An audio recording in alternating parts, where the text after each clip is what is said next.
नमस्ते प्रणाम। हम खेसारी लाल यादव और हम आ रहल बानी 7/5/2025 के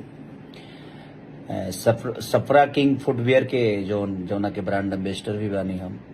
और भगवानपुर हाट, सिवान पुल के पास, मोहम्मदपुर रोड, और हमारे भवानी फुटवियर के नाम से ही शॉप खुलल बा। और हमनी के भाई मिथिलेश जी के ई कंपनी है, जोन की अपना गांव के, अपना घर के, अपना शहर के, अपना बिहार के रहे वाला वहाँ के। और आज हर जगह सफरा किंग के एगो अलग लेवल बा और खुशी होला कि वो अपन इतना बड़ा होला।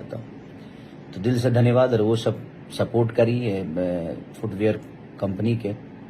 और 7/5/2025 यानी हम 7 तारीख यानी काल हम आ रहल बनी अपने भाई की यहाँ, भगवानपुर हाट, मोहम्मदपुर रोड, सिवान पुल के पास।